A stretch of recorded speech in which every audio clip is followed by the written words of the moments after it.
Hi Chris, how are you? Good morning, Rod. Yes, I'm well. Here we are. It's episode 220. It's the 12th of April. So we're flying through April. And it's the first time we've actually spoken in, 2 weeks? At least 2 weeks. And the weather is sunny. And it was my fault because I went on holiday. And I'm now back. Oh, I've got so many things to say. The weather is not sunny. It's intermittently sunny and absolutely smashing down by rain. There are some workmen who've just rolled up outside and are now going to start drilling at some point, which will make this fantastic. Who does that on a Sunday morning? I mean, have some humanity. There is that.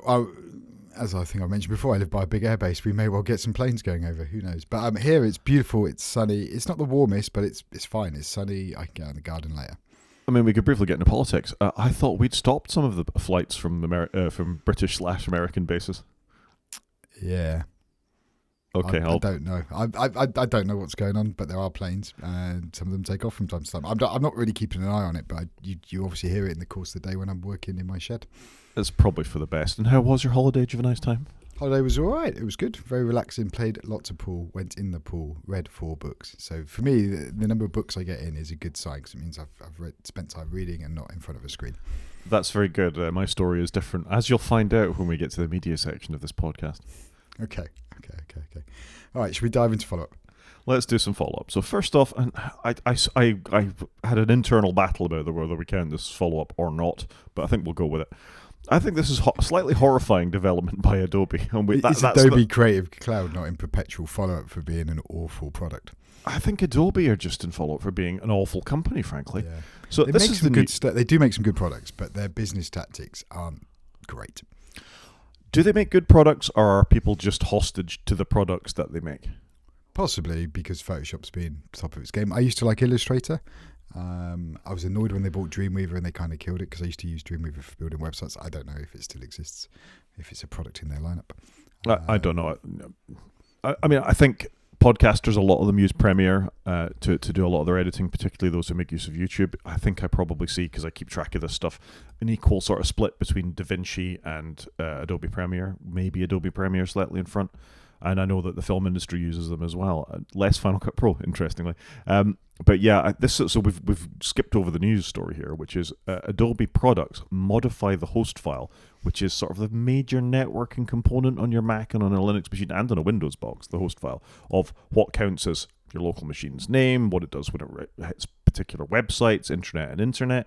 And basically they've put a line in there saying an Adobe Creative Cloud one, so you get different things served to you when you visit the Adobe Creative Cloud website than you do with other things. And this is bad from a security point of view. Programs you install should not modify the host file. No, and I must confess, I'd completely forgotten that this file exists. So this is where you can go in there and you can go, if I type this address in, it goes to this IP address kind of thing. And I'd completely forgotten about it. So I used to use this back in the day, I'm sure.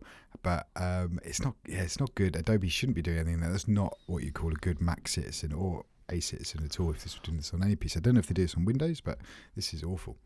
It's really bad. And no, we don't know from neither of us are, well, I'm not a Windows user in a serious way. I do use it at work, but I access it via a Mac, so that's a virtual machine I hit there. There would be no reason to have this installed on my work machine because I don't have Adobe products installed on my work machine, particularly in a virtual machine. You're not going to do much video editing in that, are you? But this is a poor show, and I think what we've seen from Adobe is a continual sort of sliding slope of what's acceptable through their subscription model, whatever you want to call it, through their holding people hostage for what files are within their cloud services, and now we see them do this as well. I think this is bad. Yep, no, it's bad, and it's just yeah. I don't know, most people won't care, but it's just be a good citizen. That's all you got to do. Yeah, and there are decent alternatives now. All right, I know you've got to learn GIMP or something like that instead of Photoshop. Maybe that's something worth doing. It'll save you money in the long run. You've got to learn Final Cut Pro or DaVinci Resolve or one of the open source video editors. Maybe that's something you got to do. But whatever's keeping you there with Adobe, it's probably worth taking a good hard long look at yourself. I mean, fair enough, if your business is all you do is Adobe stuff all day long, of course you're not going to look anywhere else. But if you're sort of just glancing into it now and then for the odd use of a product, it might be worth having to think about this. Yeah, I weaned myself off Photoshop years ago. I used to use it for basic image editing, and I moved to Pixelmator before it got acquired. And I was very happy there. It was a good. I was happy to pay for it. I just didn't want to get into Adobe locking, and that was actually a good choice. Now, if I want it, I'm probably in Apple locking, but c'est la vie. Yeah, and I was in a similar position when my eldest daughter did her graphics A-level graphics design, whatever it was she did. I purchased the Creative Cloud suite, all of it. It was quite cheap. It was about 12 quid a month, I think, because it was an educational discount. And I fell into the habit of using some of them then. But I think I've talked about this in the podcast before. When I went to cancel, sort of 3 months into it, and they wanted to charge me 900 quid or something for cancelling early, I was like, oh no, I'll just keep paying it. But I'm going to set a reminder in my calendar that I'm going to stop it right there and then. Yeah, that's awful, isn't it? You just feel dirty. And hopefully this is all going to stop now, because they had the court thing, didn't they? So it's good. They did, but there's no result of that quite yet, is there, for the UK? It's fine in the United States, but anyway, I think enough about Adobe. We've given them enough media spotlight at this point. Moving on, and this being a Verge article, it will go wrong on my computer any minute now. Apparently, Google has released a new product that makes it easy to deepfake yourself. So this is if you've got a podcast or some sort of video show and you want to generate like a little avatar of yourself talking in the corner. You take a nice little selfie, say some things to camera, and Google will help you out with that, so you can embed a max headroom version of yourself in the corner of your videos. Do people want this? Well, they're getting it. I thought what was quite good with YouTube on the whole, and I'm not a big YouTuber, and the same with podcasts, is you get to meet the person, learn about that person, their characteristics, and you form that bond, don't you? And you know what they're like, whereas this is going right against that. But you could say the whole thing about that is the AI thing, isn't it? That, you generate some sort of response. You generate some slop for some more slop to go and read it. And if you think of the way Microsoft has gone with this, or Microslop as we should probably better call them now, although we've got a little story about that, they clearly went too far into this, and they've realised at some point that the market is pushing back. Just because you think it's a good idea, because you can see subscription revenue again, dropping on you from on high, the market isn't necessarily receptive to the things you want to give it. So, yeah, I mean, I can see why they're doing it. It's probably quite an easy thing for them to do. I did have a goal once upon a time of doing the Apple thing where you read it some phrases and it would read your voice back to you out of the iPhone. Do you remember that? Yep. So Carrot Weather, for example, will still read to me in my voice-ish back out of my phone. It's a relatively easy thing. Does that not freak you out? Well, my phone's always on silent, so I don't hear it anymore. Occasionally I leave it. I forget it's not on silent because I don't wear an Apple Watch anymore, and it surprises me when it starts talking to me in my own voice.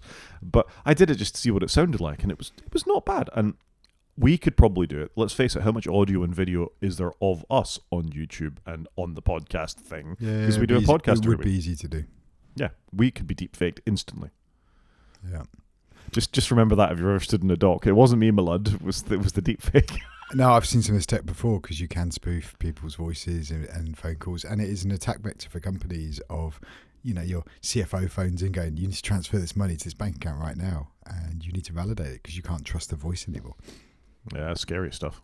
Do you want to tell us a little bit about what Microsoft is doing as a pushback about Microslop continues there? Yeah, so apparently Microsoft had put Copilot into Notepad, which is odd because for a long time they did nothing with Notepad. It kind of looked the same as it did 10 years previous. And they're dialing it back, so there's not going to be the Copilot icon. It's going to be a pen. They're not branding it Copilot. They're going to call it writing tools. And I was just checking, that's exactly what Apple do. I nearly said Amazon for a minute then.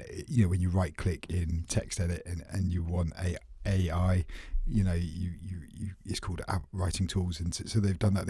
I think they're just dialing it back, because I think people, every time they see the word Copilot, and I must confess, I think it's something I've got to pay for, and I think Microsoft's got this problem now. It is something you have to pay for in some areas, and it's not in others, and so they've dialed it back a little bit, which I think is a good sign. So hopefully we're going to see a little bit more of this, and it will be there, but it's just not going to be rammed down your throat, which I think was a massive misstep. Yeah, I mean, we talked before about the number of Copilot brands there are within Microsoft, and it is very unclear as to which is what. And I just for the sake of the camera, I'm going to do this again. That the Microsoft's Office suite is Microsoft 365 Copilot. Why? Everybody knows what Word is, PowerPoint is, Excel. Why do you need to slap the Copilot brand on that? Yeah, I don't get it. I use those products all day, every day. I don't use Copilot. You've got that button that you can't get rid of in all of them, though. I don't even know where it is. I haven't got the license, so I don't know where it is. But it does come up, obviously, Copilot from time to time. It drives me crazy. So a fairly normal interaction I do is I do a lot of train travel with work. I take a screenshot of my train ticket, which comes in digitally to me, so I can have it in my photos. So when I go through an electronic ticket barrier, it's there. And the screenshot at the bottom every time says, open an M365 Copilot. Wow, okay, I hadn't seen that. Yeah, it's not good, and it drives me slightly mental. Whoops. But it's good. Microsoft are dialing it back. This is good. Hopefully Apple will be doing something similar when they launch their AI stuff, or relaunch, should I say, their AI efforts, probably in the summer at WWDC. I guess we'll see. Somebody else that's doing something with AI is Marco Arment. He has embarked on, if you've been listening to ATP, a whole sequence of buying Mac Minis just so we can have transcriptions of podcasts in in Overcast. So Overcast is an app you and I both use, I think, still? Yeah. I've used it from the day it came out, and I've not moved away. I tried once or twice, but I love it. I'm wedded to it. Yeah, I had a bad experience where it decided it was going to stop downloading podcasts to me a few weeks ago. So that was really annoying. You want your latest podcast to drive to work in the morning or go out for a walk or whatever, and it's not there. And then you always find you're in an area of low signal as well whenever that happens. So you can't just start streaming it or downloading it or something. Oh, so infuriating, isn't it? However, Apple Podcasts has still been sat in the background downloading, for some reason, a couple of the podcasts I like. So I actually had to use it, and it was fine.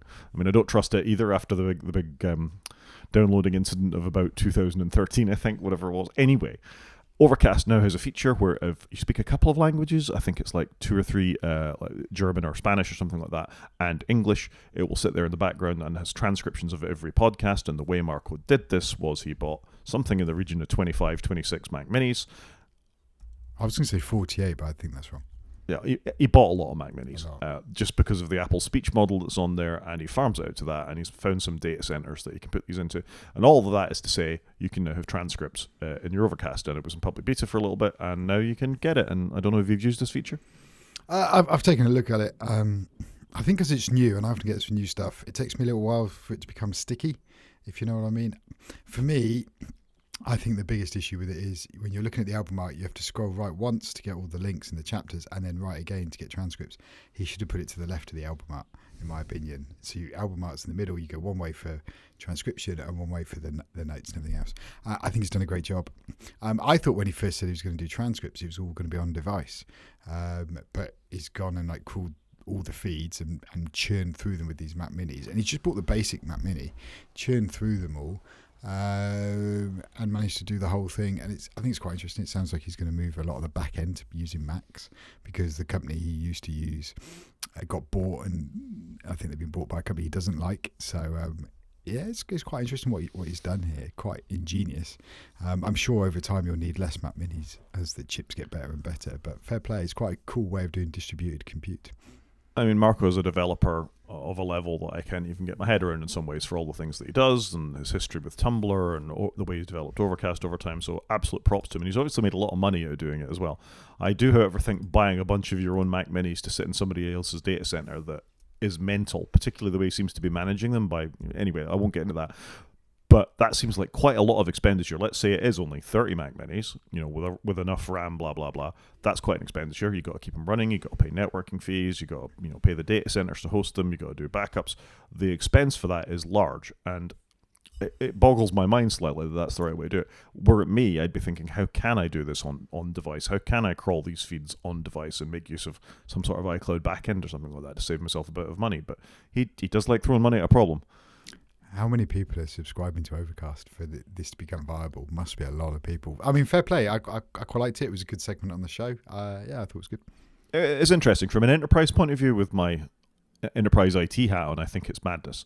But from it's quite cool how all these things come together, and how it's interesting how other people look at a problem, isn't it? He's tackled it in a very clever way. Fair play to him.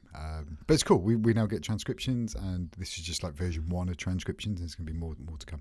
Yeah, it's a great app that I've used, almost daily for the last, I don't know, however long it's been out, 15 years, something like that. Yeah, I must confess I've used it for a long. It came out just before iOS 7. Yeah, that'd be about right. Yeah, so well done, Marco, and well done for transcripts in there. If that's something you were looking for in your podcast app, I haven't changed my behaviour yet. Mostly because I listen when I drive, and it's not the time I'm going to be looking at transcriptions. Mine's walking a lot, and to be honest with you, when I'm walking, my phone's in my pocket. I actively try not to look at my phone, but I guess it's nice to have it if you want to follow along or check what somebody said. Totally. Somebody else that's checking what somebody's doing are some NHS staff. We've talked before about how NHS England is basically selling all your data to Palantir, or giving all your data to Palantir for a certain amount of money. And some staff are pushing back, and they're saying they're refusing to use Palantir's software. And I think that's fantastic. It is, but it's kind of after horses bolted, right? Because we've already spent the money. Well, they didn't. They weren't involved with these choices. This would be NHS executives who've decided that they're going to make use of Palantir software in order to optimize whatever it is they do with patient healthcare data.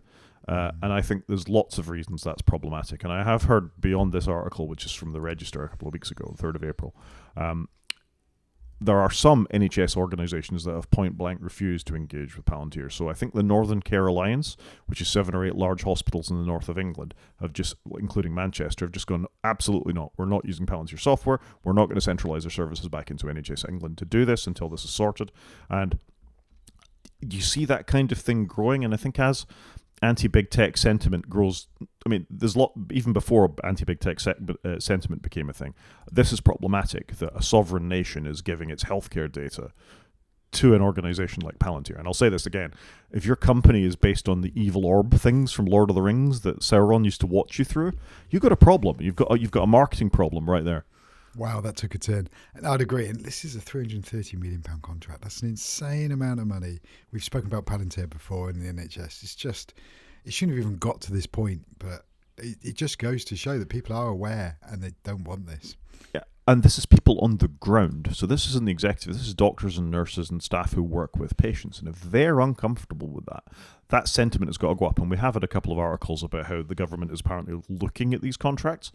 But we've seen how this has gone with Fujitsu. We won't use Fujitsu again. Fujitsu are still getting, after the Horizon scandal. So I'm with you. I think that, the stable door is open and the horse is not only bolted, but is probably having other little horses out in the field somewhere. Wow, okay. Just a thought. And on that note, I think we should move on to do the news. Let's do the news then. So first up, and in news I'm very much behind, and vive la France basically, the French government, which had already moved some of its estate in terms of the gendarmerie. So the gendarmerie is, I suppose you'd call them the police, but there's some sort of vague military affiliation there as well. They've several 100,000 desktops, possibly several million desktops across France, where they manage criminal activities, staffing, all that kind of stuff on Linux desktops. They made a decision to move away from Windows, getting on for 10 or 11 years ago now. So it's a well-established thing. They use Ubuntu, so it's a flavour of Ubuntu, flavoured with a gendarmerie, and it's obviously worked extremely well for them. France has always been quite aggressively, what's the word I'm looking for? Independent. They like to do their own thing. They make 100%. their own. They make their own weapons, fighter planes. They protest against their government. We've spoken about them protesting against motoring laws before now. Let's face it, they've had a couple of revolutions too. So they're quite good at pushing back against things that annoy them. Anyway, the rest of the French government is transitioning its desktops to Linux with a plan for implementation by autumn 2026. I think this is incredible. No, it is good, and I do wonder if there's going to be more scenarios like this where countries take a flavour of Linux and make it their own and start optimizing it for how they want it to roll out so that they've got more ownership of it. It's kind of a way of owning your own operating system, isn't it? So fair play. They've had a strategy and they've executed on it and they've got there. And in fairness to them, to have done it, almost tried it with gendarmerie to begin with to see that it will work in a large governmental organisation. They've obviously done well. I mean, if you think about how a couple of the famous ones failed in Germany, 10 years ago or something like that, they failed because they were sort of slightly ahead of the curve. That the training of users to use it, IT to support it, sort of expectations when you're transferring files outside of your agency into other agencies that still make use of more proprietary formats wouldn't have worked. Now it's so easy to do relatively with web-based applications that it's actually a no-brainer in many states to be able to do this. That as long as you've got the back end and you've given your users, instead of clicking this, click that, it's not going to matter. If most people use Chrome and you install Chrome on a Linux desktop to get at their apps, and as long as the shortcuts are there, most people might not even notice. No, I think that's fair. I think the key for me would be you've got to maintain it though. That's got to be, it's that not just doing it once. It's investing in it year over year. Totally, and we continually talk about the cost of getting out, and a lot of the back-end services that have come along with this have been planning to move to their own messaging platform. They have been planning to talk to their own, document storage platforms and all the rest of it. So those pieces are in place, and I agree with you. This isn't right tomorrow. Everybody has a Linux desktop. you've got to plan for that. You've got to support it, and you've got to be able to. What happens if the managing director's PC goes bang? How quickly can you have another one on its place, or the bin man, or whoever it is? Is it all backed up? What's your business continuity plan, and all the things that go along with it? But let's face it, they have the experience of doing this now in at least one governmental agency. You don't change it tomorrow; you roll it out as you do with any IT resolution. So I'm watching this with interest. No, agreed. I think it's quite cool, and I wouldn't be surprised if there's more of this. Yeah, I think this is the beginning of a wave, particularly in Europe, where, again, I think the pushback for digital sovereignty is only becoming more important. Yep, I completely agree. It's not going to go anywhere quickly, is it? Speaking of things that won't go anywhere quickly, some mad lad, absolute mad lad, has managed to get macOS X running on a Wii, and that's something I never thought I'd expect to say. Is it macOS X or macOS 10? Well, I just read it as it was, but you're right to correct me. No, do you know what? I always called it X as well because I say what you see. But Apple used to call it 10. No, this is crazy. I mean, a bit of a strange project to go into. But yeah, macOS 10 is running on a Nintendo Wii for some reason. So pretty cool. I guess it's just one of those projects that somebody else had the urge to see if this would work. Yeah, you do it because you can do it as much as anything else, and I think this is pretty cool. I mean, we've had Wii games running on Mac for a while now. There's a couple of Wii emulators like Dolphin and things like that, where you could run Mario 64 should you be able to find the right ROM that fell off the back of a truck. But bringing this the other way, I just think is very cool. And I did hack my Wii back in the day to have it be able to run other things, so I could run like Sega games on it and all that kind of stuff too. So the Wii was quite a hackable console. Yeah, I can't. I was just trying to think. Did I do anything with mine? I don't think I did. I think I've still got a Wii up in the loft somewhere, but maybe I should get it out for the kids. They might quite enjoy it because nothing's really replaced the Wii, has it? In how cool it was for family games. We've never really had that again. I know we've got the Switch now, but that's kind of gone the other way in that people play more solo, handheld. Whereas the Wii was fantastic. I love that the picture of this article says the Wii on an aeroplane for some reason, which just blows my mind. Like, that's quite a lot of gear you've got there. You've got a laptop and you've got a Wii and you're running OS 10 on it. So fair play. It looks like he's got an external hard disk off to the side here as well. So, there's quite a lot going on there. If you were on that plane, right, and you weren't an IT person, you look to your left and there's a person there with a Wii and all this tech and a hard drive, would you not be a little bit like, well, what are you doing? Are you trying to blow up the plane? Do you know what I mean? Like, it would raise some concerns with me. I do quite like this though. I mean, that's classic macOS right there, isn't it? I mean, look at that word icon and everything that's going on that screen. Well, that's 10.0, isn't it? 10.0, that running on a PowerPC G3 with 7.8 megabytes of RAM. Fair play. No wonder macOS 10 or macOS, whatever it's called these days, runs so well on a MacBook Neo. Absolutely. I'd just like to point out, thus began the process of porting Mac OS X 10. So if you call it 10, you're calling it Mac OS 10.10 as opposed to Mac OS X 10. Agreed. It was always dumb, but agreed.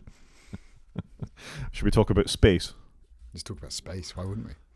Well, I'm a bit conflicted about this. I think space stuff is super cool. I'm all over the Apollo stuff. I love Gemini. I love For All Mankind and, anything related to space. This whole thing has left me a little bit cold, though. I think it's my lack of engagement with the United States at the moment. What they've done is incredible. What this crew has done, everybody that's got them in orbit, the fact they've gone around the moon, all of it is phenomenal, but it hasn't engaged with me in the same way that this stuff would have done once upon a time. And I think that's really sad that the current administration of the United States has managed to put me off space. Yeah, I mean, in one hand, somebody posted this on Mastodon, I'm going to mangle it, but in one hand, we're showing how beautiful Earth is and all the wonderful things we can do, and then on the other hand, the same government's trying to blow it up. So it is a bit conflicting at the moment. I think it's been quite cool. We were on holiday. We watched some of the launch whilst we were on holiday on a very laggy TV because the hotel just couldn't cope with the, I guess, people using the televisions in the rooms. But it was cool to watch, right? And it's been quite a cool story, and it's mental that it's been 50 years or so since we've last been into space. It just seems crazy that it's taken that long. When you're in space, though, you still got Microsoft Outlook. When you're in space, Outlook can hear you scream because one of the crew, Commander Reed Wiseman, didn't ask Copilot for assistance, but he did ask Houston for help. And why has he got 2 instances of Outlook running, and why wasn't he getting email in either of them? And I just think this is incredible. Surely space is the one place you should be able to go and not get email. Well, I mean, they took iPhones with them as well, although they were in space mode. Well, not airplane mode. Yeah, it's like turbo aeroplane mode. We can talk about that in a sec. But why do they need email in space? I guess they've got to send stuff. But it's interesting, isn't it? You thought out of all these like custom distros of Linux we've just been talking about, you thought maybe NASA would have had their own like version. I don't know. If anybody was going to do it first, you'd have thought it'd be NASA. Yeah, and it seems like a massive own goal to me for Microsoft to immediately have an issue as soon as you take off. I mean, I know when the Apollo was landing on the moon, they had was it 1304 alarm or whatever it was, because you kept getting some sort of memory overrun within the machine on the NASA on the Apollo lander. But yeah, I wouldn't take Outlook to space with me.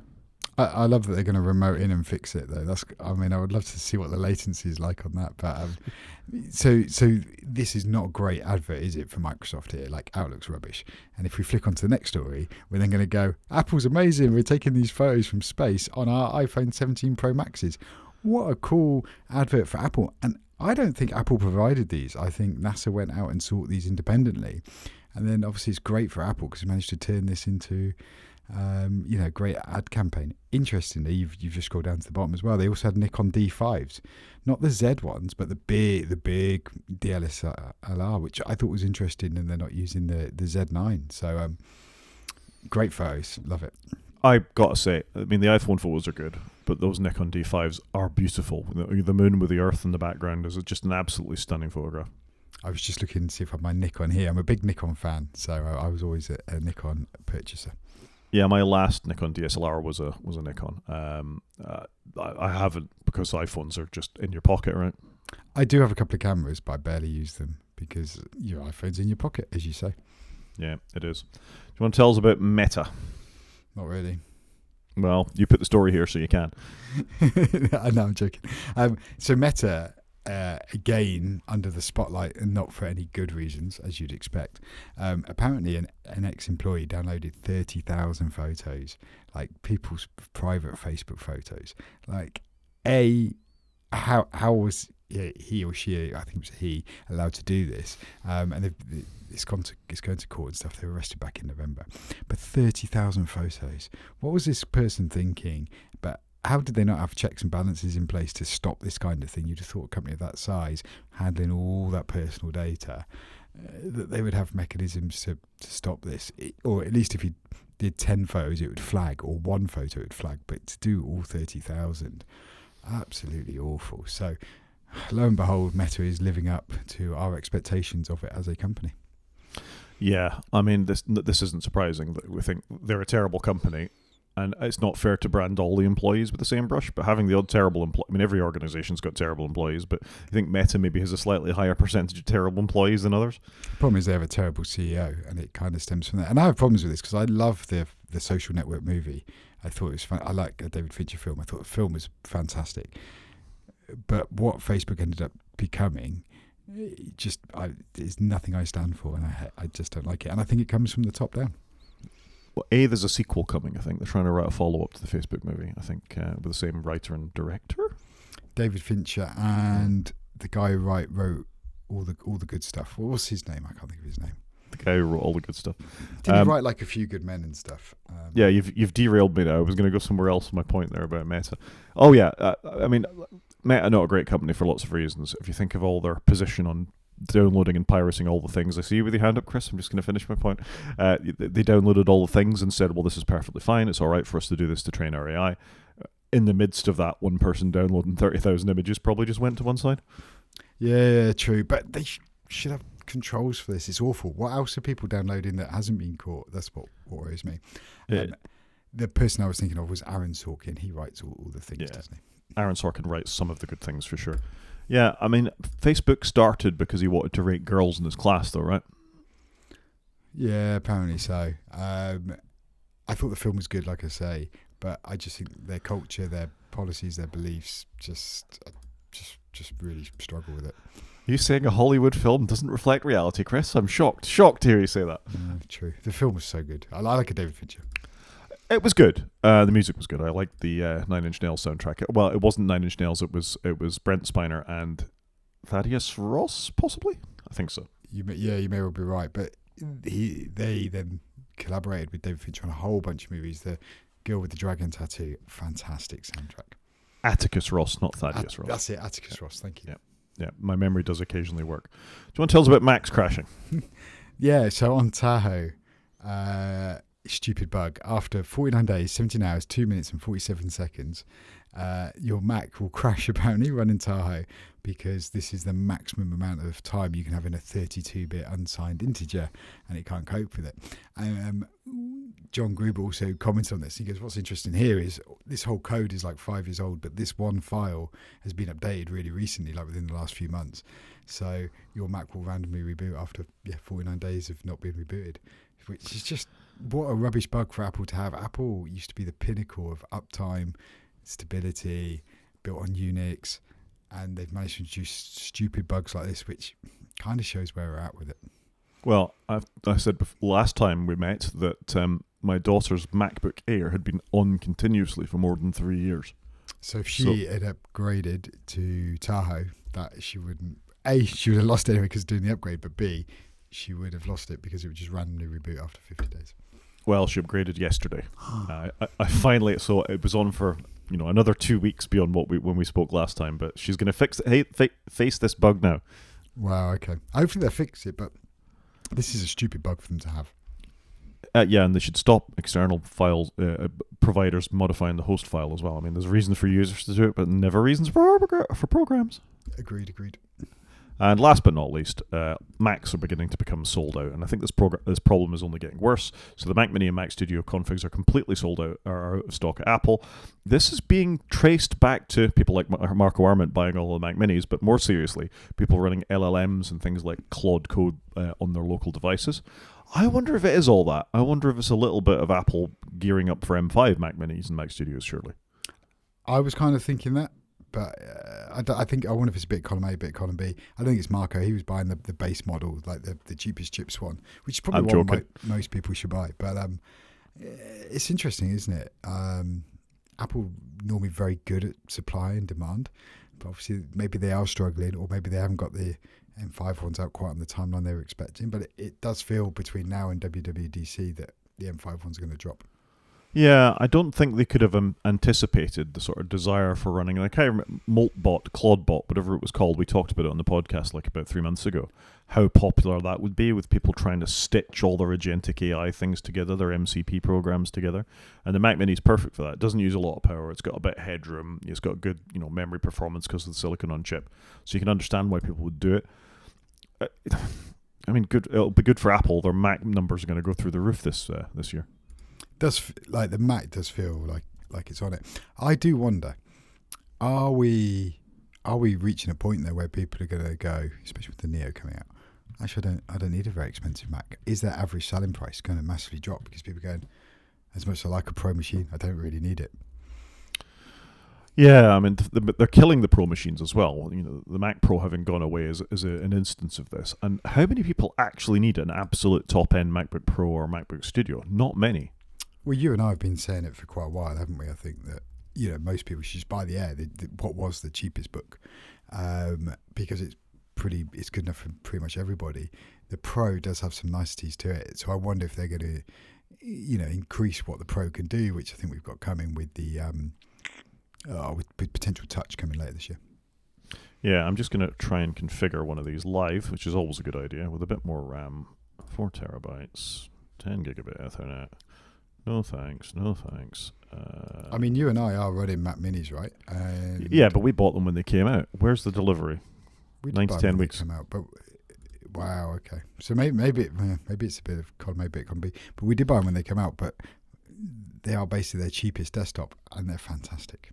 Yeah, I think it's an absolutely fantastic device. I don't switch it on as often as I probably should, frankly. But it does everything you want it to. It's nice and quiet. It works really quite quickly and all the rest of it. Where's the delivery in this? Right, 6th of May. So if you go for the bog standard one, then it's available a month out.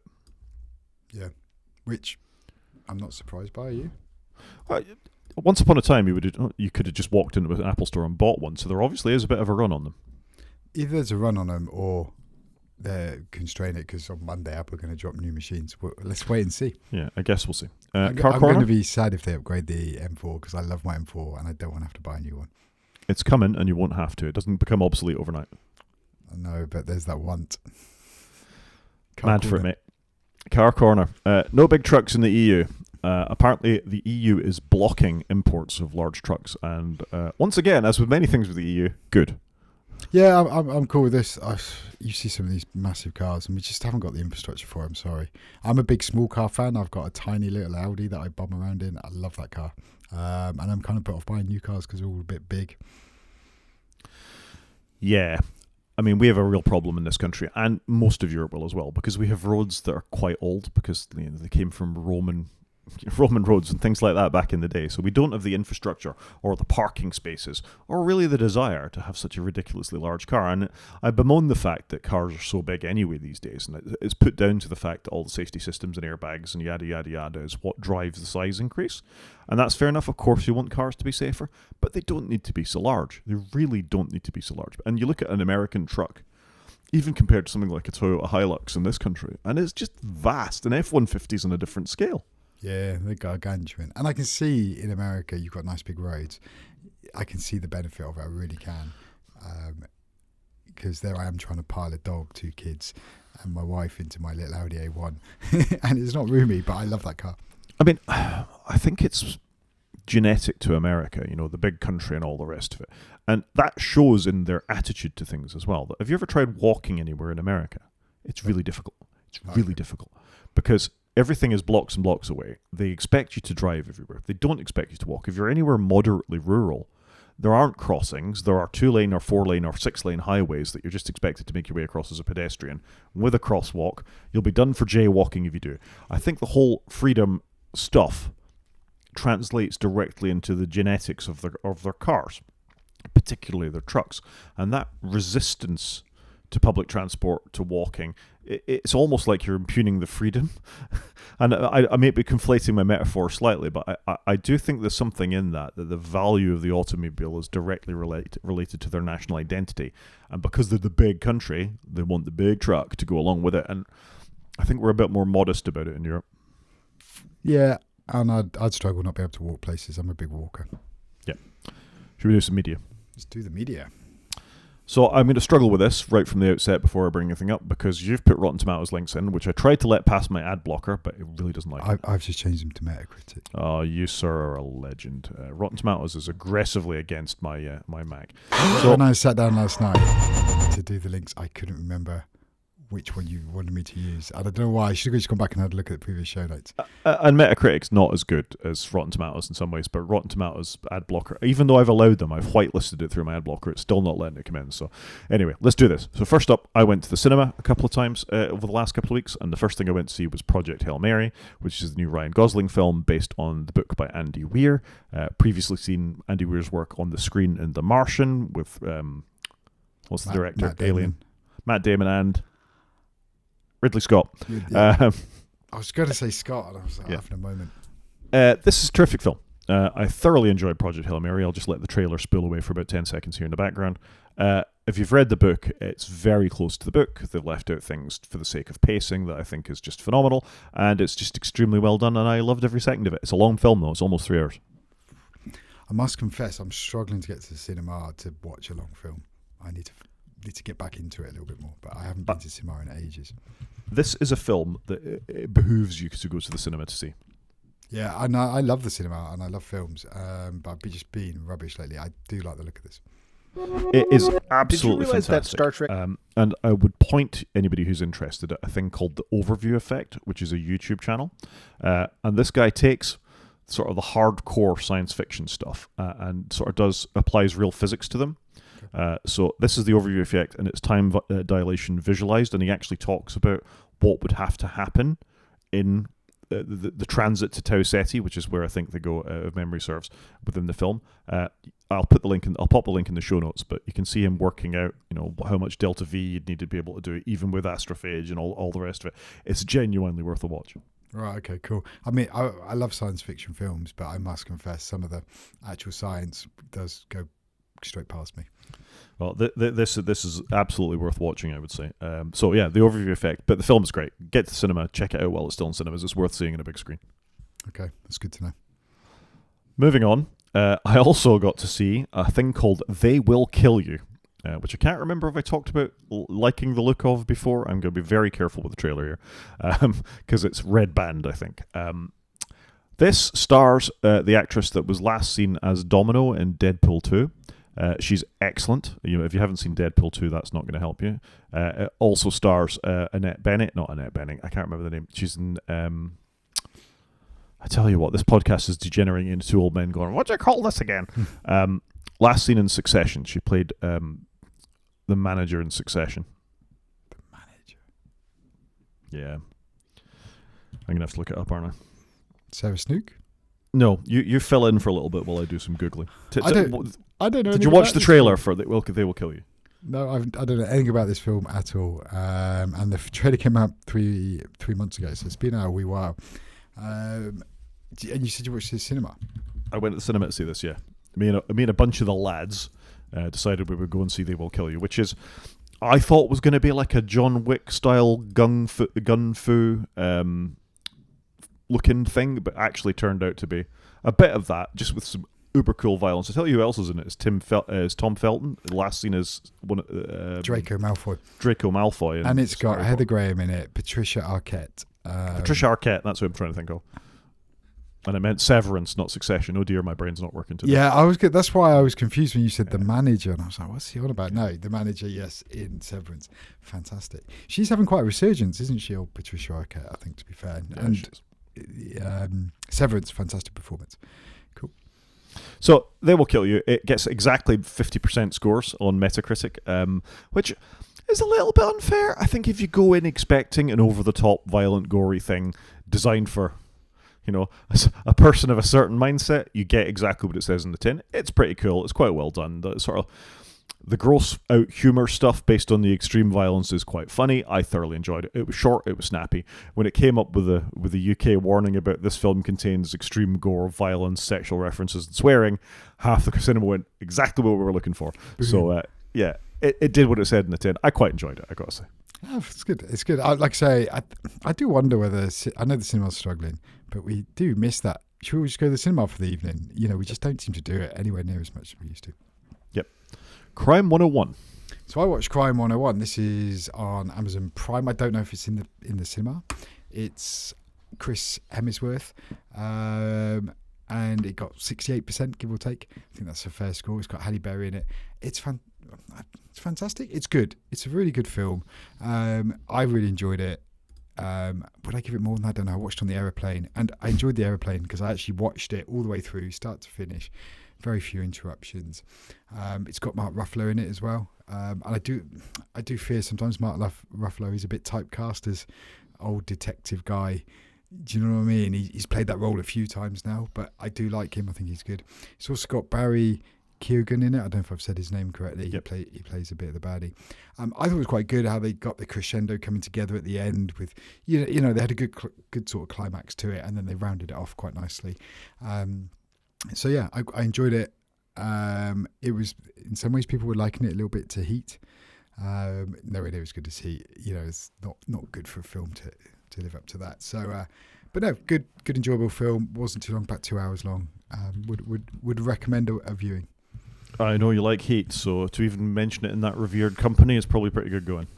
Heat is my favourite film of all time. Yeah, it's all right. That's my favourite film. I love it. So, the Thomas Crown Affair, the original. So, in Crime 101, they make reference to the Thomas Crown Affair. And I thought, I've never seen the Thomas Crown Affair. And I had it downloaded on my iPad. I've seen the new one, but I've never gone back and watched the old one. So, I went back and watched the original. This had similar score to Crime 101. It obviously stars Steve McQueen and Faye Dunaway. And it's about a guy who is absolutely stinking rich, and he plans a robbery, basically, of a bank, just to see if he can get away with it. I guess he doesn't need the money. And it was good.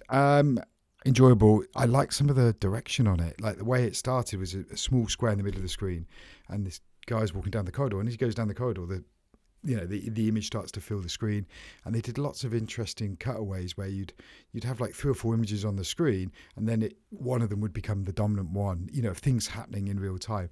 It was just really cool, and this was made in 1968. I just think it had some real cool direction on it, just a bit different. A little bit slow in places because you probably find that with older films that they hold the scene a little bit longer and things. But just really enjoyed it. And again, watched this straight after Crime 101 on the airplane. So I banged in 2 films on the way home because I ran out of books. So quite pleased with myself because I've watched no films as of late, have I? So yeah, that was good. So I had up to the minute brand new and one from 50, 60 years ago. Well done. I haven't seen either of the Thomas Crown affairs. I obviously know about them. I know Pierce Brosnan is in the more up-to-date one, but I haven't seen either of them. It's about a heist, right? It's a heist movie? Yeah, heist. 2 heist movies, basically planned by a guy who has all the money, so doesn't need to do the heist, but does it for the kicks.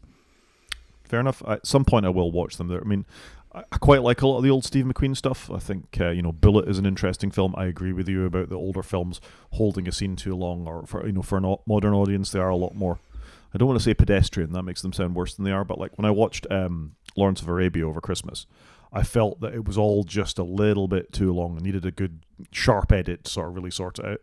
Yeah. But then if you're trying to portray the majesty of something, you can understand why a director would hold that sort of shot for a little bit longer than maybe sort of a more modern take would allow. So interesting.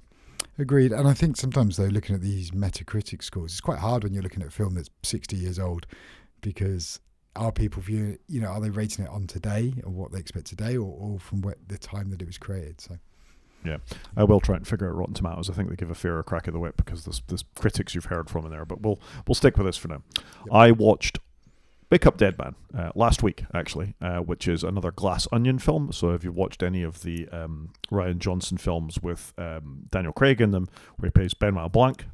I think you mean Knives Out, don't you? Knives Out. The second one was called Glass Onion. The first one was called Knives Out.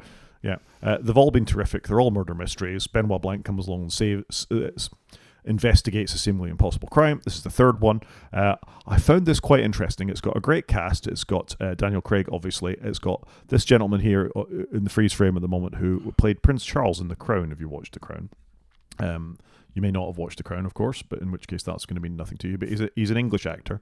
He's also in Challengers with Zendaya.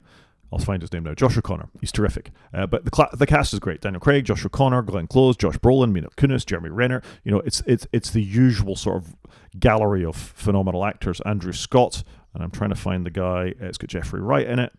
It's a phenomenal cast, well done, and Rian Johnson is really, really good at this kind of stuff. Daryl McCormack, who you can't see here, is an actor who's popped up on a couple of things. He's an Irish actor, I think. Who's popped up. He was in Peaky Blinders and a few other things recently. He's a terrific actor. I thoroughly enjoyed this. I like a bit of a murder mystery. I like Daniel Craig not doing Bond. It's worth a watch. Yeah, I've watched the other 2. I should probably check this one out. Actually, I enjoyed them. I think it's good. So far, it's been a good series. Yeah, good scores. It's a good mystery this time. Everybody's having a whale of a time. Glenn Close is terrific in this film. I mean, all the actors in this are kind of at the top of their games. It was nice to see Jeremy Renner again after his accident, actually. It's a terrific film. Check it out. Okay, I'll put that on my list when I next get Netflix. Oh, that's quite a sentence.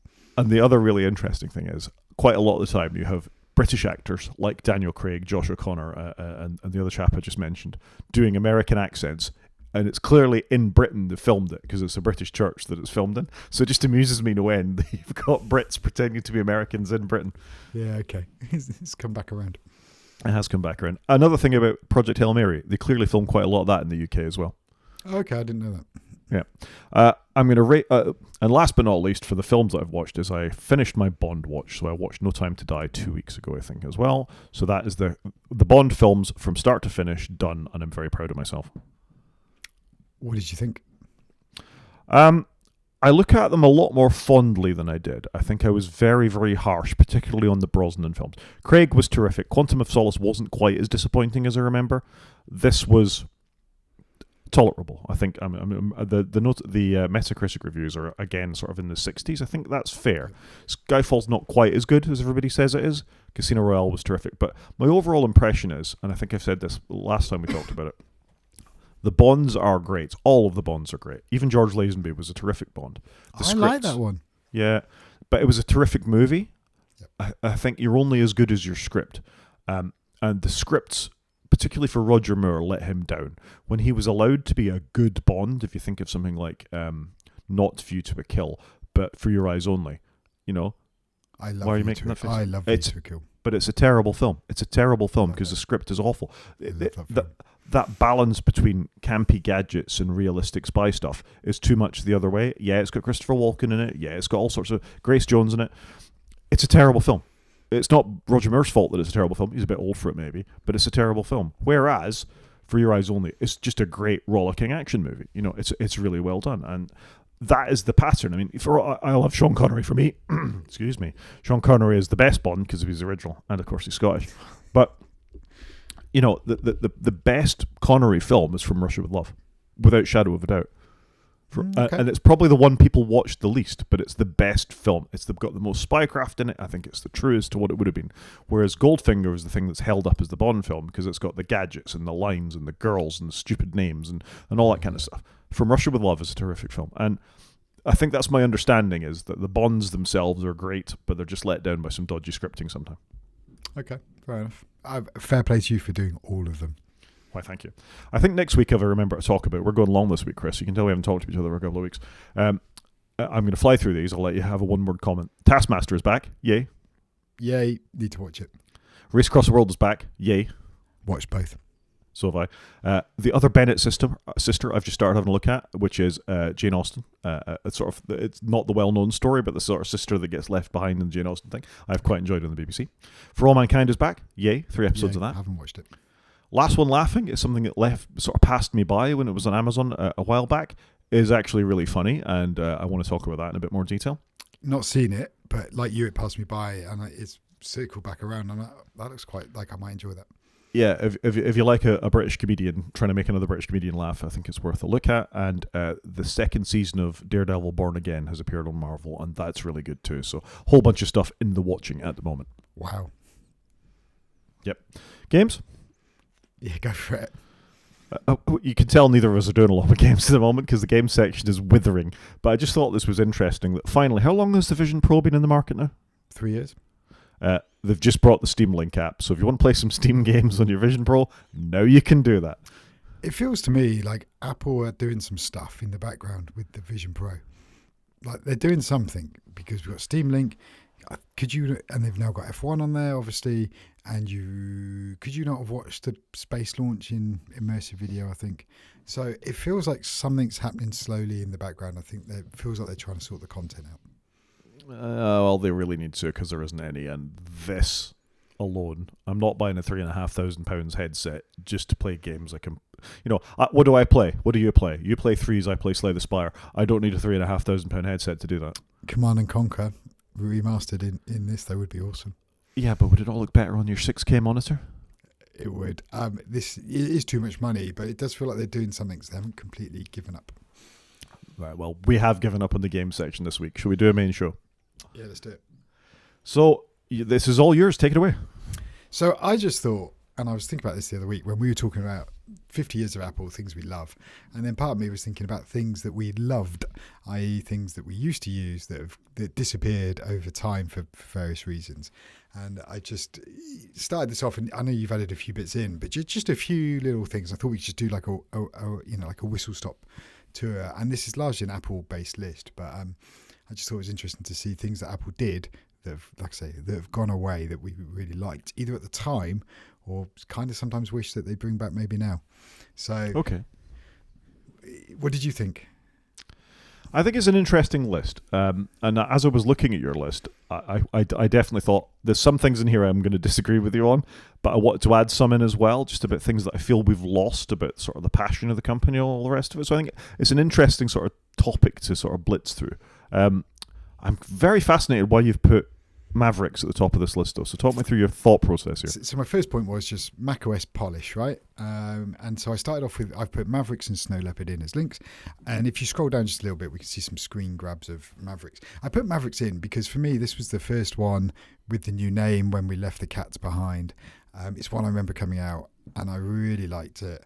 And it's probably the last time I really dug deep into a version of OS 10, macOS, whatever we're going to call it, before I started using it less and less and less, if that makes sense. Because there was a period in my life where I had to go Windows for a long period of time, and then I went iPad only. So that's why I've put this one in there, and it's one I just really enjoyed. And I don't know, I just thought it was really well rounded. It still had Aqua in it, but they'd smoothed a lot of it out. Just very enjoyable version for me of OS 10 before it got into all the names that I can never remember which one's which. And yeah, just really enjoyed it. And I thought it was good. I thought it was a good release. It was an odd name at the time, but a good release. So this was 10.9, and I think the word you're looking for is consistency, even if it now...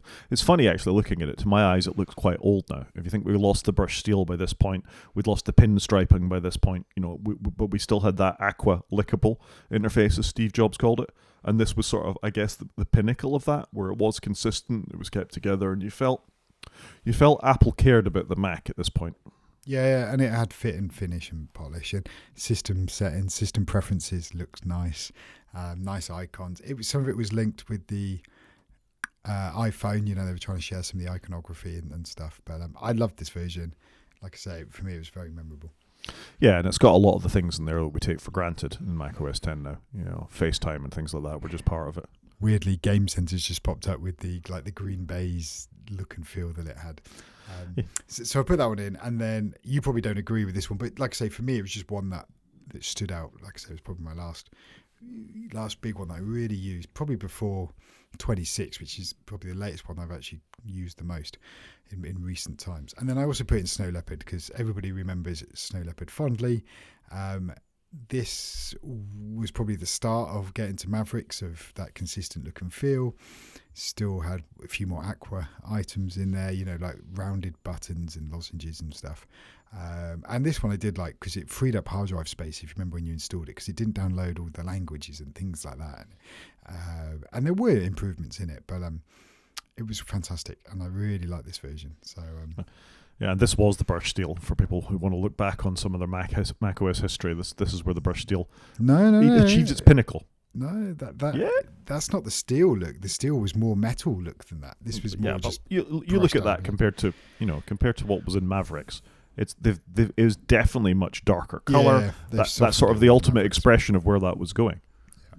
So really like this version.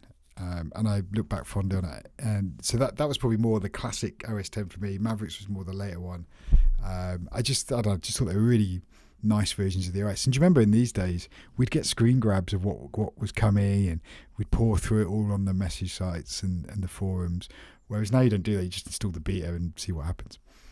Yeah, which I don't know that I'm going to do this year, but after my experiences on my phone last year in Finland, I'm less keen on installing betas on my phone. I'm not committing either way at the moment, but we both know I'm going to install it. Well, it's not even up for debate, Chris. You will install it. So as I was looking through these old versions, I then thought of Front Row, and I remember having an iMac G5, and it had a little remote that magnetically attached to the side of the screen, and you could push the menu button on the remote, or you could go to the applications folder, launch Front Row. And basically what this was this would go full screen, and then you could play music, podcasts, films, TV shows, basically like your Apple TV. And I kind of wish sometimes my Mac had this, because occasionally in my office here, I'll go and sit on the couch, and it would be great to have a remote and just put on a movie. And I kind of miss that they did away with this, because it was quite cool if you wanted to sit back. And I'd use this quite a lot because at the time I was living at home with my folks. I had my Mac in my bedroom, and I would use it as my TV in essence. So I miss that this has gone away, if I'm being honest. I think it was quite a cool idea. Yeah, I remember the white plastic remote that would come with the white plastic G5, and I think there was a later version that was magnetic. It would stick to the side of it. It was on the G5, and you could just put it on the side of the monitor. But I'd really liked Front Row, and it was a shame that it went away, because it was with us till 2009, so it wasn't around for very long. But it was cool. Came in 2005 with 10.4, I think. First version release was October 2005 for macOS X 10.4. I never really got it. However... But you were living like an adult at the time, and you had TVs and stuff, whereas I was, like I say, living in my parents' house, in my kid's bedroom, So my life was quite different to yours in 2005. Yeah. My second child was about to arrive in October 2005. She was a couple of months out at that point. But I didn't get this. I was like, Why? Why do I need this? If I want something full screen, I'll just make it full screen. But putting myself in the I'm in a student bedroom thing, it does actually make a lot more sense that you do want something on the other side of the room, and your iMac was a perfect thing because it was a nice big high quality screen to watch something on, wasn't it? And as a university student, you pretty much only take one device away with you, so why wouldn't you be able to control it? So I get it from that thing, and obviously it became the Apple TV at some point. In fact, literally it might have been the Apple TV when we had an Apple TV.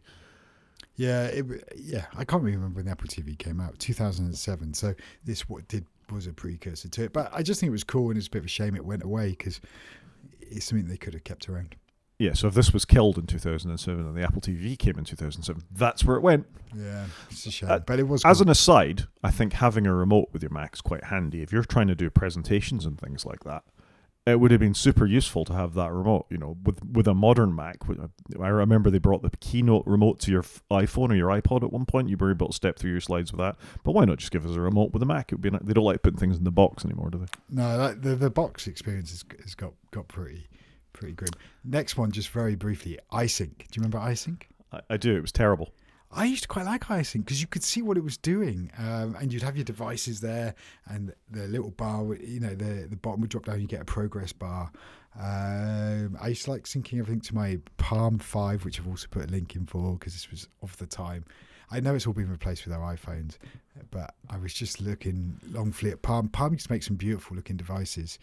There's nice metal devices back in the day, and it's a shame it all went away. But no, iSync was cool. I thought I liked it. It was a great solution compared to what you had on others.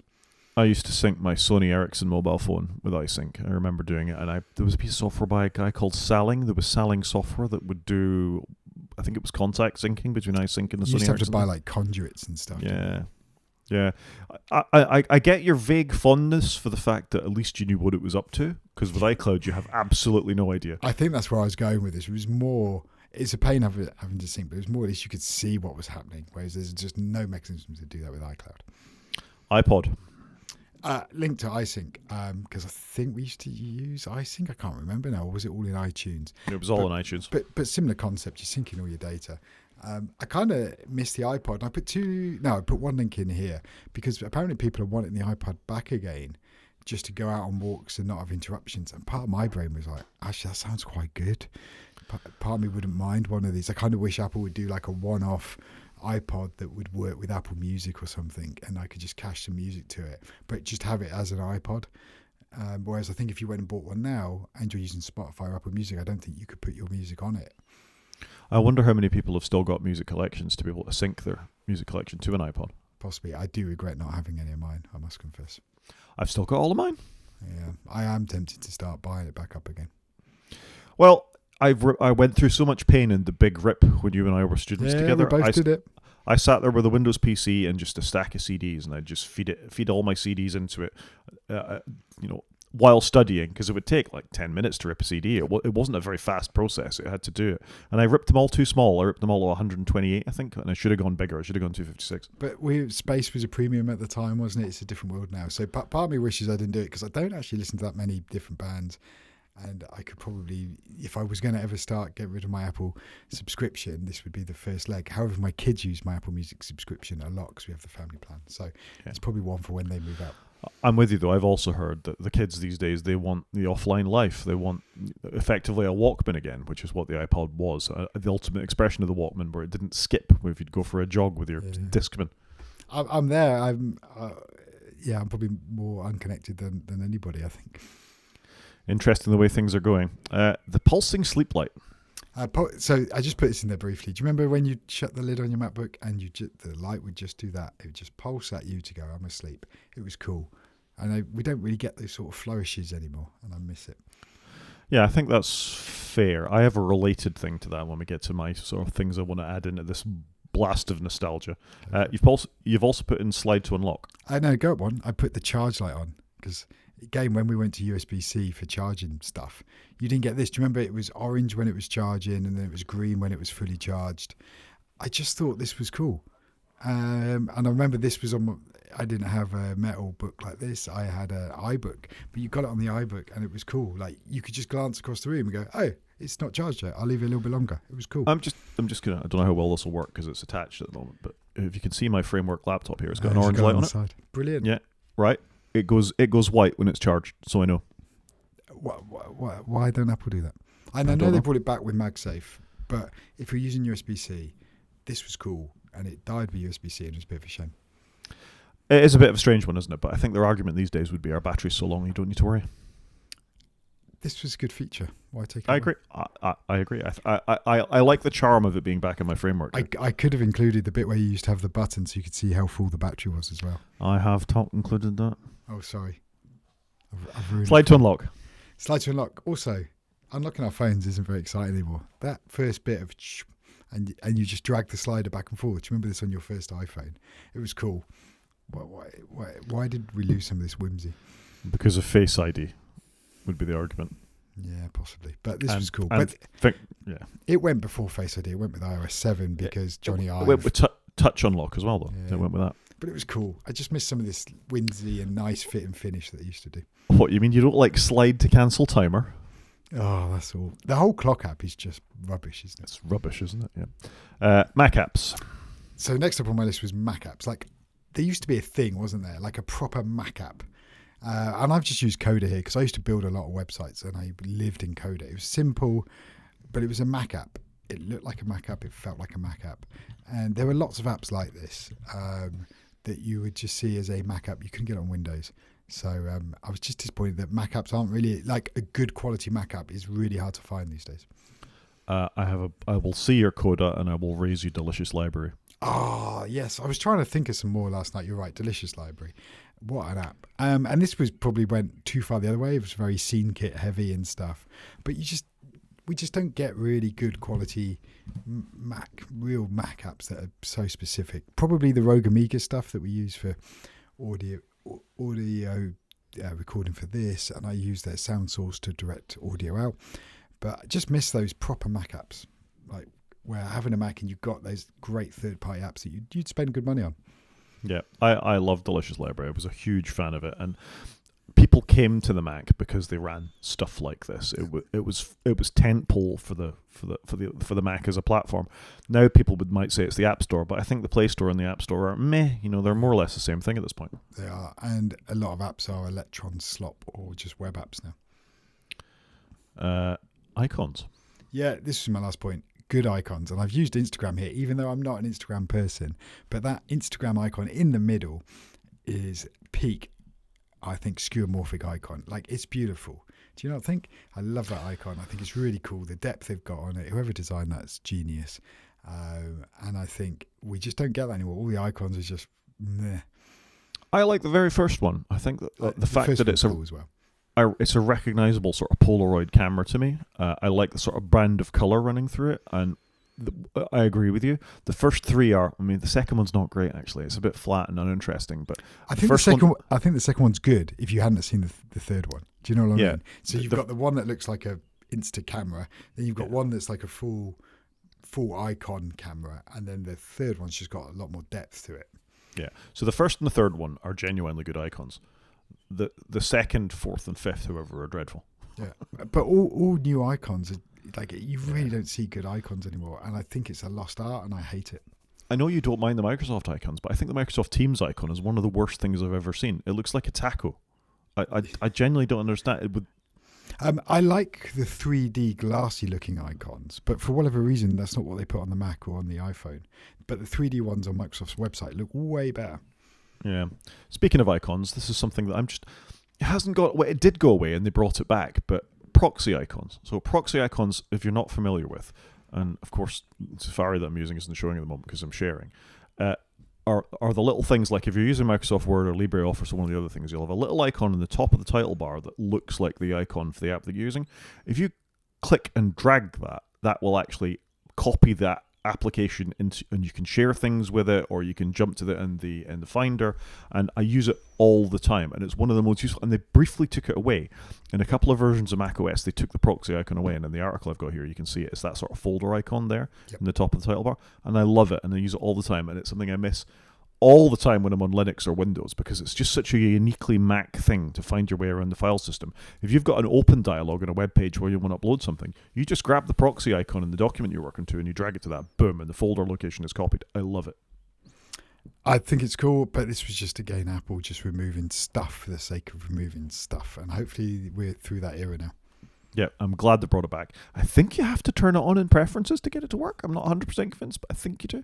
Whatever. You're right. Turn it on. It's game changer. Agreed. And it shows a level of care in the operating system that just many providers don't have. And I feel Apple did lose and are at risk of losing that again. Yep, I completely agree with you. Target display mode. Ooh, good one. Yeah, so this is something that we have lost as Mac users. If you had an old iMac or something lying around and it had a FireWire port or similar, you could hold down the T key when you start it up and it would turn a target display mode device, and you could share it with your laptop, another Mac next to it or whatever, and it made use of that really quite beautiful old Mac display that you had lying around, and I can't believe they've taken it away. Yeah, that was quite cool, actually. I'd forgotten about that. It's a truly useful feature. I used to have an old iMac that was past its best, that I put next to my iMac Pro, and I had dual 27-inch displays, and that was phenomenal. Same panel I got now, probably. Exactly. That 14-year-old panel you've got now, exactly, that I could make use of for many years, and they disabled it. End of life for that feature. Why not bring that back? If you've got, a current 23-inch iMac, why not allow us target display mode? If I've got an old laptop that's no good anymore, why can't I turn it on in target display mode and have that extended display? Or even if you've got somebody coming over and they've brought their laptop with them and you want to use a bigger screen kind of thing, you could do that. You could do that. I miss Steve Jobs. Yeah, that's fair. He was the life and soul of the company. He wasn't always a very nice man, I think it's fair to say. If you look at the way he treated his daughter Lisa, and the way he was reputedly with employees screaming and shouting at people, but he was a man with vision, and he was a man who knew what he wanted. And I think this Guardian article, which I found, is fascinating actually. He was a complex person of both integrity and suspect moral character, and I think that sort of picks him out beautifully. He was not a straightforward guy, but he genuinely made that dent in the universe because he knew the way he wanted things to be. And I think a lot of the decisions, and you should never really ask what would Steve do, but I think even though he was morally complex, I think he would have been ethically clearer on where the company was now than Tim Cook is currently being. Yeah, I think that's fair. I think also what was really interesting, if you look back at the 2003, they introduced the G5 chip, right? 2006, we went to Intel. 2007, we brought out the iPhone. 2010, we brought out the iPad. Like, that whole run, the amount of stuff they were just doing, and the Apple TV came in that time, and numerous other things. But they did all those things all at once, whereas now Apple, for a long time, had struggled just to get their stuff together. So he was probably very challenging, but really charismatic when he presented, really clear on the vision.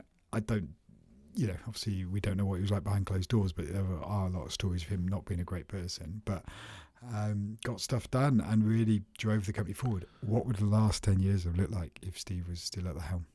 I think you still needed the operations guy in Tim Cook because 100%. Yeah, but I miss that drive from the company. I think, and I don't the muddiness that we have now. I don't think he'd have stood for. He had clarity of purpose, and I'm not against Tim Cook. I think he obviously operations. He did an amazing job, but he's not the charismatic figure you need at the top. I am against Tim Cook because I don't like the way they've taken Apple in terms of all the ice stuff and the App Store stuff. And I'm not saying Steve would necessarily have been any better, but it would have been clearer what he was doing and not been so vague. Yeah, fair. You touched on this when you were talking about your charging lights, but I really missed batteries that A, were replaceable, and B, had little buttons on the side to tell you what state of charge they were in. Yeah, that was cool, wasn't it? Do you remember the PowerBook? Yeah, you had a button just on the side of the laptop, I think, when they became more integrated batteries. Yep. But even before they were integrated, my titanium PowerBook had a battery you could pop out with a button on top of the battery, and you could press it and it would let you know the state of charge, and you could bam in another one as soon as you wanted. Phenomenal design. Yeah, really good design, and we've lost some of that ingenuity, I think. I couldn't find a screenshot of it, but I also missed the see-through Apple logo on your laptop when you'd open it, and the light would shine through the back of your computer and let everybody know you had an Apple laptop. And this is where you see like a lecture theatre, and you'd have everybody lit up with all their Macs on their laps. You're right, that was cool, and I'd forgotten about that one. That was cool, and it was quite a playful bit. I think it's a shame we haven't got that anymore. It was terrific, and I understand the argument. If you held it up to the light in a particular way, you could see the light shine through the Apple logo on your screen when it was on. But and it never bothered me. I liked my light up Apple logo. Never once did that cause me any problems. No, a phenomenal feature that we've lost. And last but not least, color. Now you're going to hold up your orange iPhone again in a minute, because you do every time I give you the chance to talk about color. So there is a little bit of color here and there in the line, but when the iMac G3 was a thing. And I really like this 512 pixels representation of it as it cycles through all the color. This was the company at their best. They were playful, they were interesting, they were making the most of what they had. They even had a thing called Dalmatian and Flower Power, for goodness sake. But give us back some proper color. Yeah, I think we've had like 15 years of grey. Great. It does feel like colours are coming back, but you often still don't see them. The orange iPhone and the blue iPhone I've seen loads of. I barely see the silver one when I see a 17 Pro. But no, I agree with you on this. Get proper colours. So today I'm going to start I did do it documenting with the iPods for a period of time, but it's just been so disappointing. I think the lack of colour. Yep, I'm with you. That was a company at its whimsical best, and I loved that iMac. I really did. I mean, I had a Mac before the iMac came along, but that's the one that really sort of changed the world. Really, that is the product that made Apple what it is today. It just looked cool, didn't it? It really did, and it had a handle on the top. Had a handle, had the little drive bay door. The keyboard, you could push the power button on the keyboard and it would turn the Mac on. Like, that's cool. It was a cool product. A bit of Apple whimsy. App of the week. Yeah. It was good though, just to have that little reminisce of things we've missed over the last 20 years. Next week, listeners, two old men will be shouting at clouds, but yeah. I think it's right to do it every once in a while. I'm with you on that. App of the week, which is something we do once in a while. For those of you that use Windows and are used to the Alt-Tab behavior on Windows, it does a better job of it than the Mac does. It actually will give you a preview of the windows that are running when you do it, whereas the Mac's Alt-Tab literally just gives you the icons for what it is. It also doesn't work so well when you've got things minimized to the dock. This is a little app called Dock Door. It looks a little bit more like the Windows implementation in the sense you still get the icons across the middle of the screen, but you will actually see the windows attached to it. So if you're doing Command Tab to go across it, you can then do Command A to pick a particular window within that, and it will launch that particular window. And it will also give you previews on the dock, as you can see in the screenshot here, for what's left. It's free. If you want to give them a bit of money, you can, but it's worth checking it out. It's called Dock Door. I just quite like it. It's a nice implementation. It's amazing how Command Tab hasn't really changed since it was launched all those years ago. I can't remember which version, it was like 10.4 or something. We got Command Tab, and it's pretty much looks the same today as it did then. Yeah, it does, but this enhances it a little bit, and I'm a fan, so Dock Door. Dock Door, okay. Well, I've gone with a book because, as I think I've already said, I've read lots of books. And I've gone with a Finnish author, Antti Tuominen. I'm not sure if I pronounced that at all correctly. But it's a really quick read, this book. It's about 200 odd pages, but it's all about murders happening around a company that makes stoves that you put in saunas, hence why it's called the Burning Stones. And it was just quite cool insight into a bit of Finnish world, and it was just quite a cool book, completely different to something I would have normally read, and I just really enjoyed it.